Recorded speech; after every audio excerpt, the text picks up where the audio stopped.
Bom, boa noite, Heloísa. Eu já não sei se você chegou a ver as aulas lá na plataforma.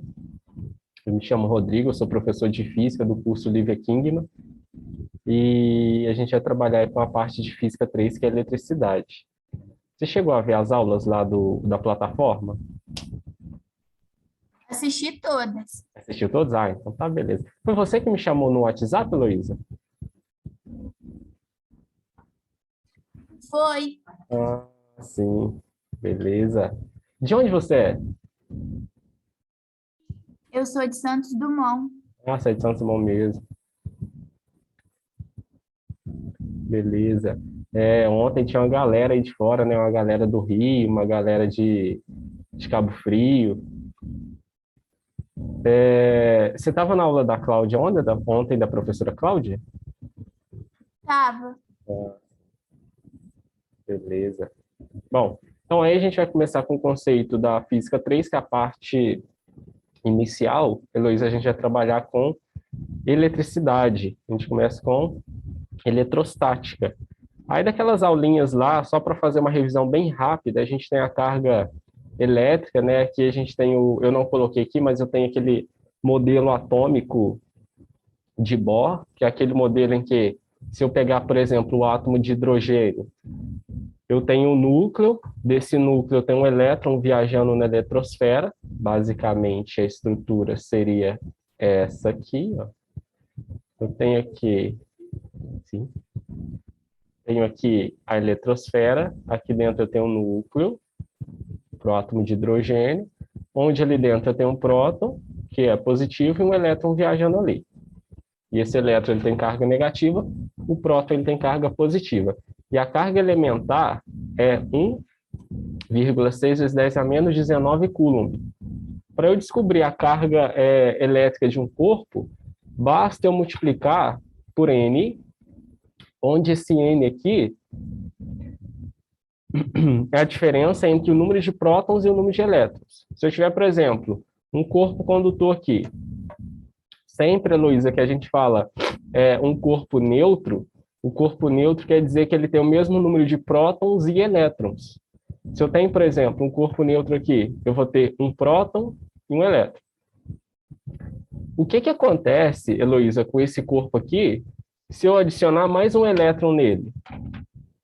Ele vai ficar carregado negativo. Isso, ele fica com carga negativa muito bem, porque eu vou ter excesso de um elétron nele. Então, aí, para eu calcular a carga dele, esse meu N aqui vai ser 1, ele vai ser basicamente 1 vezes 10, 1,6 vezes 10 a menos 19, coulomb a carga dele, por sinal negativo. Tudo bem? Sim. Daí nós vimos os processos de eletrização. A gente tem eletrização por atrito, que é aquele processo em que eu vou pegar dois materiais e atritar um ao outro.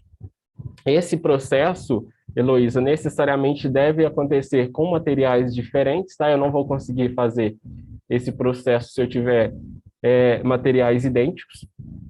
Por exemplo, se eu pegar vidro e lã, eu consigo eletrizar o vidro e a lã. Eu não vou conseguir eletrizar lã com lã ou vidro com vidro. Aqui, necessariamente, os corpos têm que ser diferentes. E no final desse processo aqui, cada corpo vai ter cargas iguais em módulo. O que seria iguais em módulo? Um vai ter uma carga de, por exemplo, 2 coulombs e o outro vai ter uma carga de menos 2 coulombs. Então, essa carga, ao final do processo, vai ser a mesma, em módulo. Deixa eu só ver aqui. Não, pensei que tinha alguém tentando entrar aqui. Para eu fazer eletrização por contato, basicamente, na eletrização por contato, a gente vai encostar um corpo no outro, e essa divisão de elétrons ela vai acontecer não necessariamente de forma homogênea.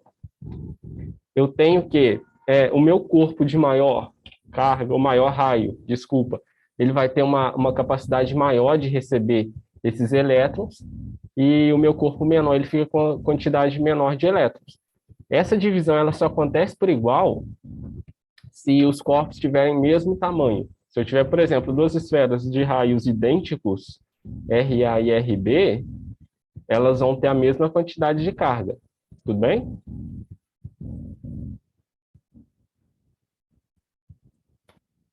Caso contrário, não. Sim. E aí, na eletrização por indução, eu não vou encostar. Aqui, basicamente, eu vou induzir a separação de elétrons desse corpo. E essa separação, ela vai ocorrer devido ao princípio da atração e repulsão. A gente sabe que carga nesse princípio, com base nesse princípio, Heloísa, a gente vai conseguir eletrizar um corpo, devido à separação de cargas. Heloísa, acho que deu um erro aqui. Você está conseguindo ver a tela? Não. E eu também não consegui ouvir as últimas coisas que você falou. Ah, sim, tá. Deixa eu voltar aqui, então. Parece que ele deu um erro. Não sei que erro foi esse. Heloísa, esse negócio aqui tá me dando uma coça. Na aula de terça-feira, eu entrei e caía, entrava, caía. E aí eu não estava conseguindo falar, ninguém estava me ouvindo. Aí a Lívia me emprestou um microfone. Mas aí eu estou tentando ajustar ainda, tá? Mas se você tiver alguma dúvida e não conseguir me ouvir, você manda para mim no chat aqui ou pode falar também, tá? Pode ativar seu microfone. Tá bom. Bom, o que eu disse aqui é que no processo de indução, os corpos, o que vai acontecer? Eu não vou encostar um corpo no outro. Basicamente, o que irá acontecer é que vai ocorrer uma separação de cargas do corpo neutro, e aí, pelo processo de aterramento, a gente vai conseguir eletrizar um corpo. No processo de aterramento, eu vou conectar um fio no corpo. Esse fio, ele vai basicamente subir elétrons ou descer elétrons para a Terra. Isso vai depender da carga do corpo indutor, que é o que eu vou chegar próximo. E aí eu vou conseguir eletrizar um corpo induzido. Para eu eletrizar o corpo induzido, então, basicamente, eu tenho que ter um fio para fazer o aterramento. Se o meu corpo que eu aproximo tiver carga positiva, vão subir elétrons no fio de forma a carregar negativamente o corpo induzido. É isso que vai acontecer. Aí, para eu eletrizar ele, primeiro eu corto o fio e afasto, então, o indutor. Aí eu tenho um corpo carregado com carga negativa. Já se eu tiver um indutor com carga positiva, se eu tiver um indutor com carga negativa, os elétrons vão descer pelo fio, de tal forma a ficar com falta de elétrons, o meu corpo induzido, e aí eu posso cortar esse fio e deixar o meu corpo induzido carregado com carga positiva. Então, basicamente, nesse processo aqui, Heloísa, de indução, a gente vai fazer ele considerando aí o aterramento, tá? Só vai ser possível considerando o aterramento. O que você tem que guardar disso aqui, Heloísa? Na eletrização por atrito, eles vão ter cargas iguais em módulos, ou seja, eles têm o mesmo valor, porém de sinais contrários. Na eletrização por contato, as cargas vão ter o mesmo sinal, ou seja, se um tiver carga positiva no final do contato, os dois terão cargas positivas. E na eletrização por indução, eles vão ter cargas de sinais contrários. E não necessariamente precisa ser a mesma quantidade. Tudo bem? Tudo. Só uma coisa. Toda vez que no enunciado de um exercício ou algo assim, falar do processo de indução, eu tenho que considerar que teve o aterramento, né? Sim, tem o aterramento. Tá. E aí, para fazer aterramento, deixa eu pegar a caneta aqui. Eu vou ter um corpo, posso ter aqui uma esfera, numa haste isolante. E aí, para eu fazer o aterramento, Heloísa, o exercício ele te pergunta onde que eu vou conectar o fio. Não tem ponto certo de conectar, tá? Qualquer ponto na esfera que eu conectar esse fio, ó, pode ser aqui no ponto 1, pode ser no ponto 2, no ponto 3, ponto 4. Qualquer ponto que eu conectar esse fio à terra, vai ocorrer eletrização, tá? Então não tem, eu tenho um corpo indutor aqui, ele é negativo, então eu não posso colocar o fio no ponto 1 lá na esfera. Pode sim, isso não vai influenciar nada não, tá? Qualquer ponto que eu colocar na esfera, vai ocorrer eletrização. Tá. Tudo bem? Difícil? Tudo. Não. Essa parte aí é das matérias de física que eu já estudei esse ano é a parte mais tranquila para mim. A parte mais de Depois boa. que vai piorando.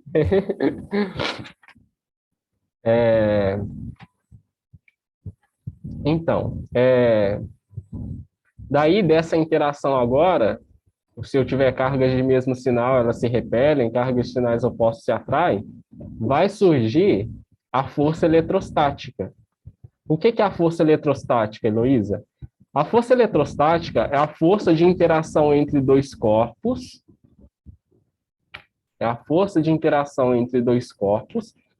e essa interação, ela sempre vai acontecer quando eu tiver duas ou mais cargas.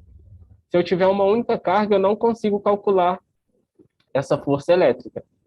E a força elétrica, ela vai ser calculada fazendo K vezes módulo de Qzinho por D ao quadrado. Então, basicamente, o que eu tenho aqui é dois corpos. Vou tentar abaixar aqui. Para ganhar um espaçozinho aqui embaixo. Eita, o negócio vem junto. O que eu vou ter aqui, basicamente, Heloísa, são agora duas cargas. Essas cargas eu vou considerar cargas de mesmo sinal. Elas vão ter sinais iguais. Ó, vou fazer no cantinho de cá, ó. Tem uma carga positiva, outra carga positiva aqui. E aí o que vai acontecer agora, Heloísa, quando a gente aproximar essas duas cargas,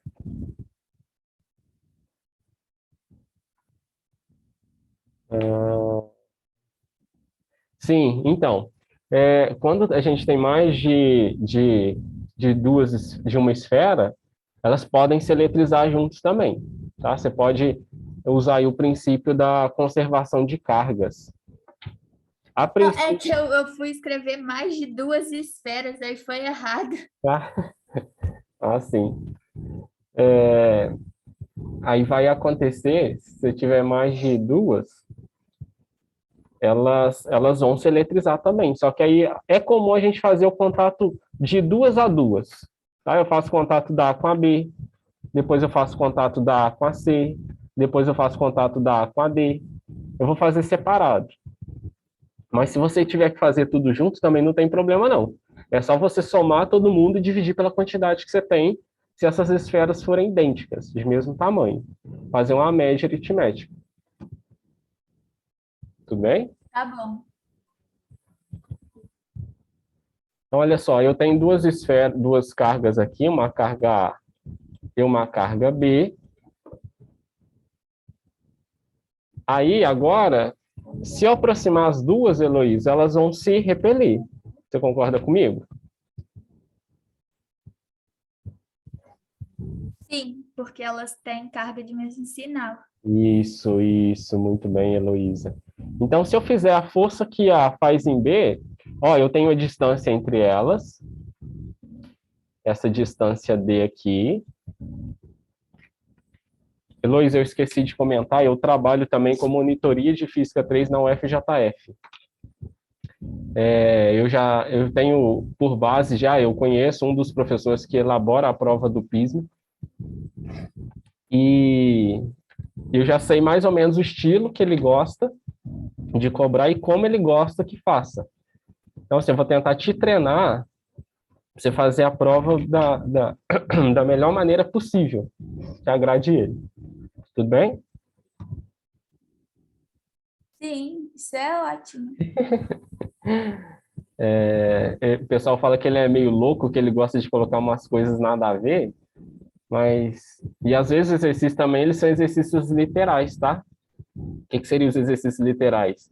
São aqueles exercícios que não têm números, só vão ter letras.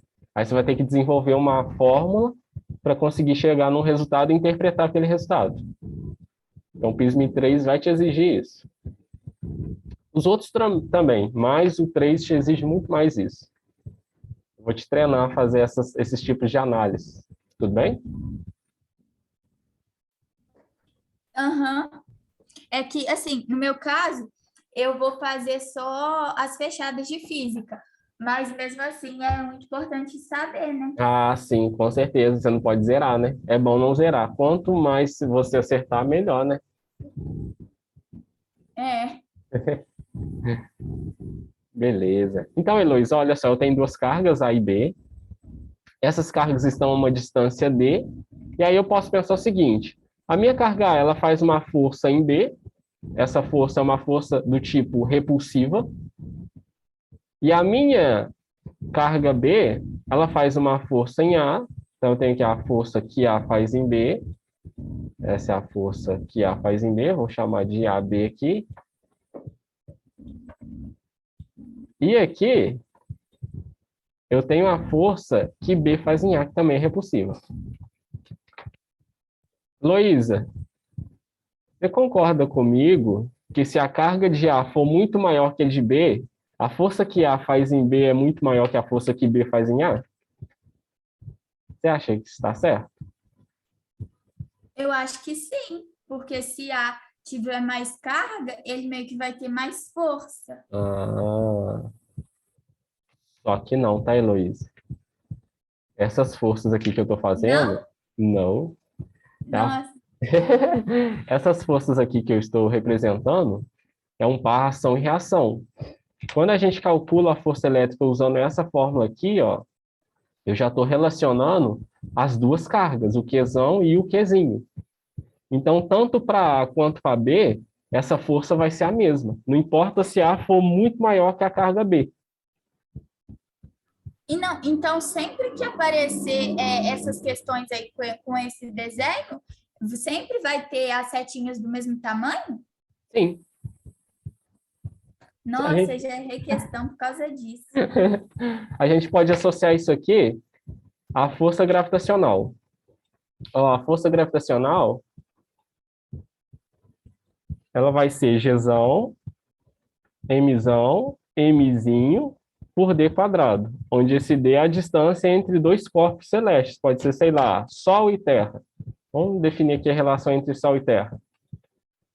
A massa do Sol é muito maior que a da Terra.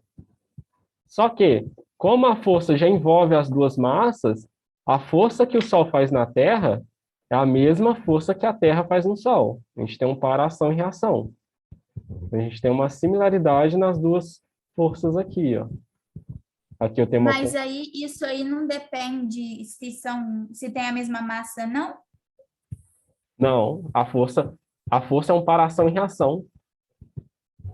Eu posso ter a Terra, por exemplo, ó. Vamos pensar a gente aqui, no caso, pode ser você, e a massa da Terra. Mzinha é a sua massa, Mzão é a massa da Terra. A Terra te atrai por centro dela, assim como você está atraindo a Terra. Então, a força que a Terra faz em você é igual à força que você faz na Terra em módulo, porque é um par ação e reação.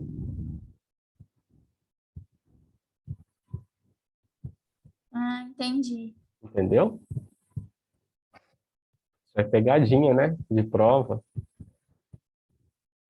É, Aí, olha só, essas forças então são iguais, não importa o tamanho do corpo, sempre vão ser as mesmas porque fazem par ação e reação. O que você tem que tomar cuidado aqui, Heloísa, é que essa distância ela não pode ser zero. Por que a distância não pode ser zero? Ah, então eu não posso colar essa carga B na carga A. Pode sim. porque a nossa distância aqui não é a distância entre as superfícies. Essa distância aqui que eu estou representando é a distância entre os centros das cargas. Então, eu posso ter a carga A colada na carga B. Tudo bem? Que aí a distância que eu garanto que ela vai ser diferente de zero. Tudo bem? O sentido das setas vai ser sempre oposto? Assim, nesse caso, sim. Sempre oposto. Ó, se eu tiver uma carga positiva e uma negativa, para eu representar o vetor força, Heloísa, eu vou sempre representar ele em cima da reta que representa a distância entre as cargas. Eu posso fazer aqui em cima. Aí, se eu tivesse uma carga, se fosse um retângulo, né? Tivesse uma carga negativa, positiva aqui. Uma carga C. Então a distância está aqui na vertical. Então a força que B faz em A estaria para cá, ó. E a força que C faz em B vai estar para onde? Vai estar ao contrário. Isso.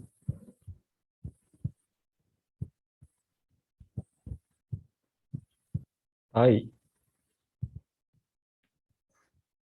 E não esquece de pôr o vetor não, tá, Heloísa? Essa setinha em cima indica que essa grandeza é uma grandeza vetorial. Mas a setinha em cima do F é sempre nesse sentido, isso não muda, não. Não, isso não muda não, isso é notação, tá? Isso é representação de vetor. Isso não vai mudar. Tudo bem? Tudo. Aí, que você tem que tomar cuidado, Heloísa, é esse K aqui, ó. Esse K é traiçoeiro. E antes de eu falar do K, se eu tiver aqui um próton e um elétron, o próton tem carga positiva ou negativa? Positiva. E o elétron, ele tem carga positiva ou negativa? Negativa. Então, quando você jogar aqui na fórmula, como é módulo, você joga valor só positivo, tá? Não joga valor negativo, não. Aí o exercício pode te perguntar, essa força é uma força atrativa ou repulsiva? Para você responder se a força é atrativa ou repulsiva, você tem que olhar os sinais das cargas. Se for duas cargas de mesmos sinais, a força só pode ser repulsiva. Se forem duas cargas de sinais diferentes, a força vai ser o quê? Atrativa. Isso, muito bem, muito bem. Beleza. Você tem que tomar cuidado com esse K. Quem que é esse K aqui? Esse K é a constante elétrica do meio. No caso aqui, eu coloquei do vácuo. A constante elétrica do vácuo já tem esse valor aqui definido, ó. 9 vezes 10 a 9 Newton metro quadrado por coulomb quadrado. Só que aí, Heloísa, o que vai acontecer aqui? Tá, peraí que eu cliquei no negocinho.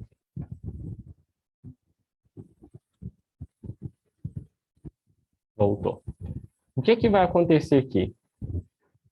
Vai acontecer que o maior valor de K que a gente vai ter vai ser esse. Se eu mudar o meu meio, colocar, por exemplo, na glicerina, se eu colocar no óleo, eu vou ter um K menor. Por que isso acontece? Porque esse K ele depende de outra constante, que é a permissividade elétrica do meio. Esse K vai valer 1 sobre 4 pi epsilon. Para o vácuo, eu tenho um K0 e aqui um epsilon zero, que é o menor epsilon que eu consigo ter. Tá? O epsilon do vácuo é similar, é próximo do epsilon do vácuo. O epsilon do ar é próximo do epsilon do vácuo. Qual que é a relação, Heloísa, entre o epsilon, que é a permissividade elétrica do meio, e o K? Eles são grandezas diretamente ou inversamente Não proporcionais? sei.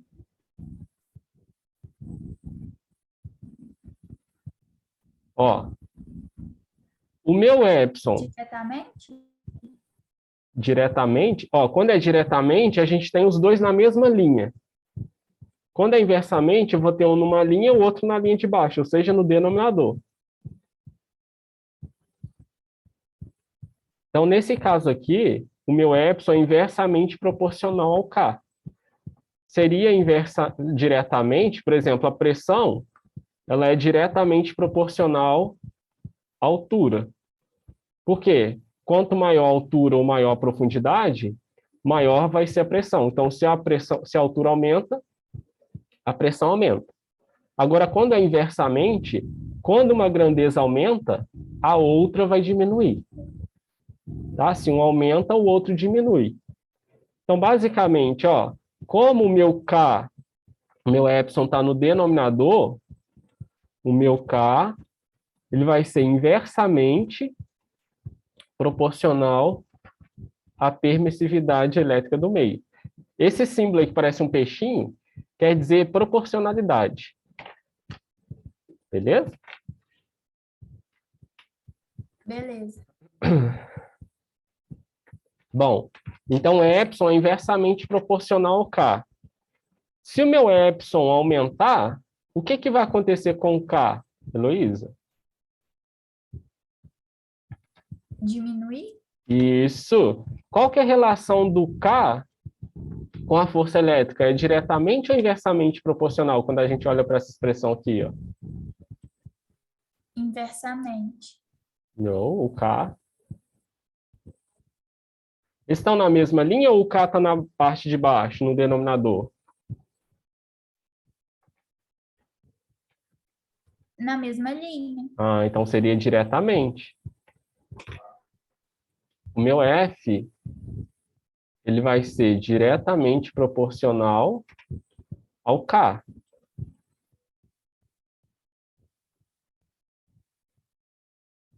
Conseguiu ver isso? Uhum. Beleza. Então, olha só. Se o meu epsilon aqui embaixo aumentar, o que vai acontecer com o K?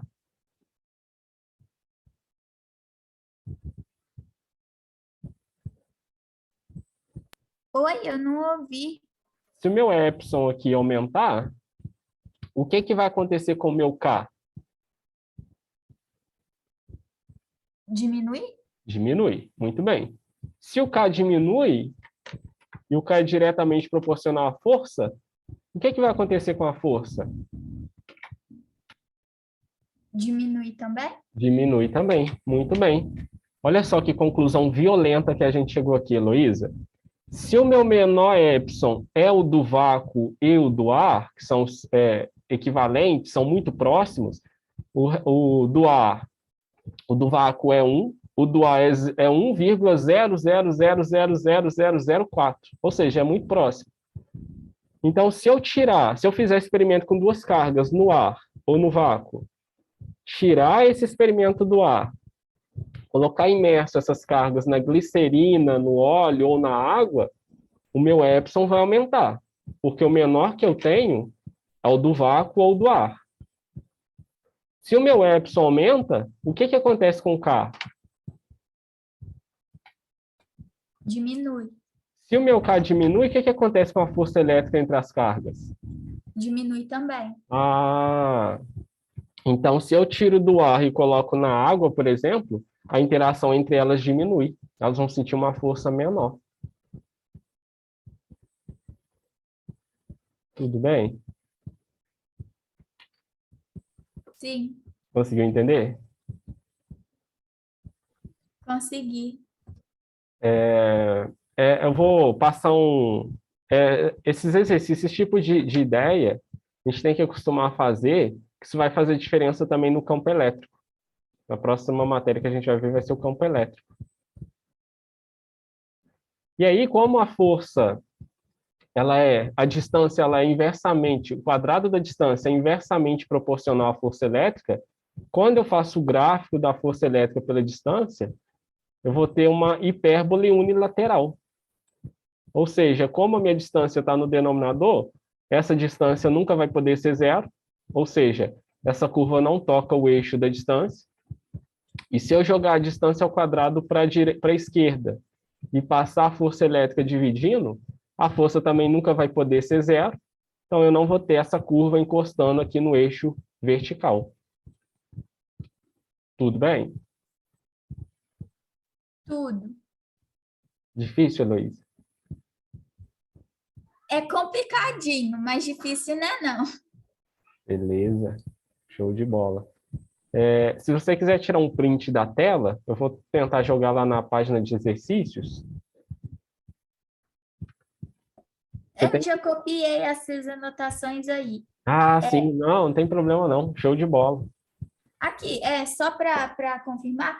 Então, quando dois estão na mesma linha, é diretamente proporcional. Isso. Tá, Se aparecer lá no denominador, é inversamente proporcional. Igual aqui a distância na força elétrica está no denominador. Então, a força ela é inversamente proporcional ao quadrado da distância.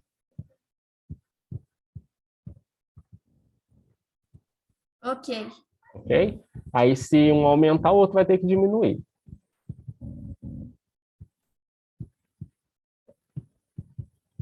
Ah, porque os nomes são contrários, né? Sim. Aham. É isso aí.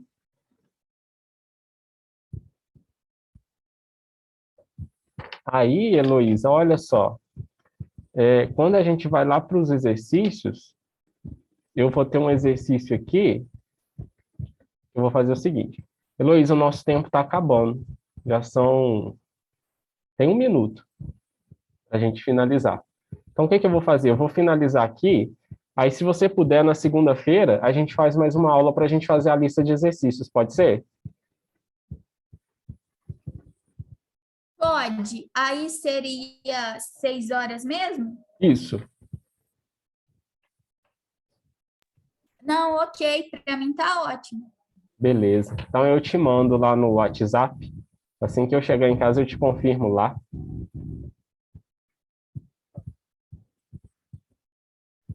Tudo bem. Heloísa, obrigado, tá? Boa noite, bom final de semana. Obrigada, igualmente para você. Obrigado. Tchau, tchau. Tchau. Obrigada pela aula. Por nada.